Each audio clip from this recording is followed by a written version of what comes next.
सभी स्कूलों में योग अभ्यास अनिवार्य होगा। अंतर्राष्ट्रीय योग दिवस के अवसर पर मुख्यमंत्री डॉक्टर मोहन यादव ने सीएम हाउस में योगाभ्यास किया।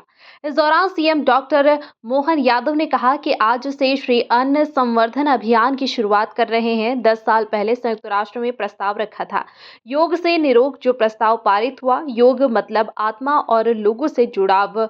योग के संबंध में आनंद विभाग का गठन किया। इसके काम को आगे बढ़ाया जाएगा।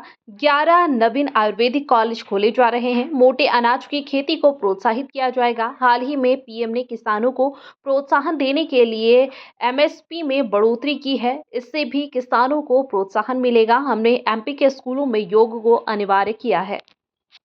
ये विदेश से आया है और इसका प्रमाण भी है कि किसी भी पूजा पद्धति में हमारे यहाँ जब रोली कंकुम अगर अपने पूजा का हिस्सा बनता है, लेकिन उसमें धान अर्थात चावल अपने यहाँ हिस्सा बनता है। जहाँ चावल नहीं होगा वहाँ ज्वार बाजरा से काम चल जाता है, लेकिन गेहूं खाली में नहीं आता।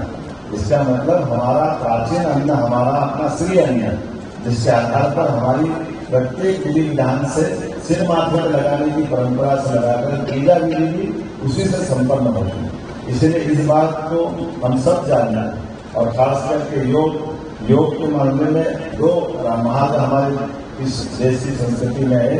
एक घैरण्य संहिता के माध्यम से घैरण्य ऋषि, एक पतंजलि के माध्यम से, पतंजलि के माध्यम से 8 अलग अलग आयाम की इसमें कल्पना की गई है और नियम से लगाकर के ध्यान धारणा समाधि पर हम सब जानते हैं कि ये हमारी संपूर्ण पद्धति ये अपने आप इस न केवल इस जीवन को बल्कि हमारी सनातन संस्कृति के अनुसार जीवन की मोक्ष तक की इस यात्रा में हमको कहीं न कहीं मदद करती है। मैं उम्मीद करता हूं कि योग के खासकर इस योग के मतलब योग का मतलब ही जुड़ाव है। योग मतलब मन और आत्मा का जुड़ाव आत्मा का चेतना से, सार्वभौमिकता से, जुड़ाव खान पान से, दिनचर्या से, रहन सहन से, आचार विचार से। योग अपने आप में संपूर्ण हमारे लिए दिनचर्या है।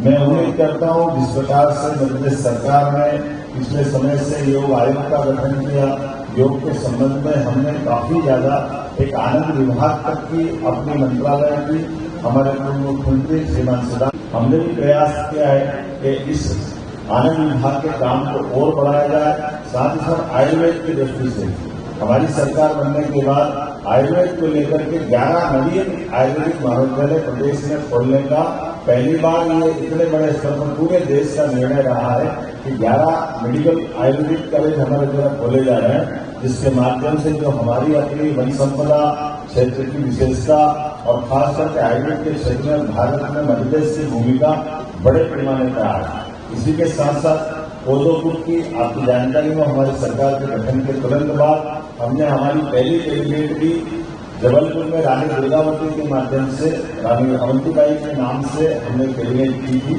और इसी कैबिनेट में हमने कोदोपुर के ऊपर भी 1000 रुपये प्रति क्विंटल का अलग से प्रोत्साहन राशि देने की घोषणा की। अर्थात ये जो हमारा अपना एक तरह से ये हमारी पुरानी प्राचीन फसल भी है, लेकिन इसको प्रोत्साहन की शासन की आवश्यकता दृष्टि से इसलिए इसको प्रोत्साहन किया है। परसों ही कैबिनेट में यशस्वी प्रधानमंत्री ने 14 प्रकार की फसलों को खरीफ की फसलों के लिए प्रोत्साहन राशि एमएसपी बढ़ाने का निर्णय किया। मुझे इस बात की भी प्रसन्नता है यशस्वी प्रधानमंत्री ने भी हमारे लिए खास करके मक्का, बाजरा, ज्वार इस सबको प्रोत्साहन देने के लिए एमएसपी में पर्याप्त रूप से वृद्धि की है। खास करके योग के मामले में योग को हमने पाठ्यक्रम का हिस्सा बनाया है। योग के शिक्षकों को हमारे अपने विद्यालय और उच्च शिक्षा विभाग में अब उनको बाकी प्राध्यापकों को बराबर का दर्जा देने का प्रयास किया। ये हमारी योग के प्रति हमारी मान्यता और हमारे भाव को प्रकट करता है। उम्मीद करता हूं कि ये योग दिवस खास करके पूरी दुनिया योग के माध्यम से निरोग रहते हुए ये जो विश्व योग दिवस आज हम मनाने जा रहे हैं और इसी में श्री अन्न संवर्धन का जो कार्यक्रम किया है, ये दोनों कार्यक्रम के माध्यम से आहार, विचार, व्यवहार और शरीर को निरोग रखने का जो अभियान है, इस यज्ञ की आहुति में हम सबके लिए केवल प्रतिदिन नियमितता और थोड़े समय की आवश्यकता है। मैं उम्मीद करता हूं कि योग के माध्यम से हमने कोविड के कठिन काल में देखा है कि जिनने योग किया है जिन्हें आयुर्वेद के हिसाब से पथ्य पालन किया है, उनके जीवन में कम कष्ट आए। जो अपने खाने पीने की, सोने उठने बैठने की दिनचर्या को बिगाड़ते हैं, उनको कष्ट ज्यादा हुआ। तो ये अपने लिए चिकित्सालय जाने के बजाय हम अपने जीवन भर जो योग की कल्पना की गई है कि हम अपने पूरे जीवन का 100 साल भी पूरा करें और 100 साल के बाद जब ये शरीर छोड़ें तो शरीर उसी प्रकार से छोड़े जैसे पका हुआ फल अपने आप वृक्ष से गिरता है। जैसा शरीर परमात्मा ने जन्म के समय हमको दिया है, सभी अंगों के साथ उसी प्रकार का शरीर वापस परमात्मा को समर्पित करते हुए निरोग रहते हुए हमारी पूरी जीवन यात्रा पूरी हो। मेरी अपनी ओर से आप सबको योग दिवस की बधाई।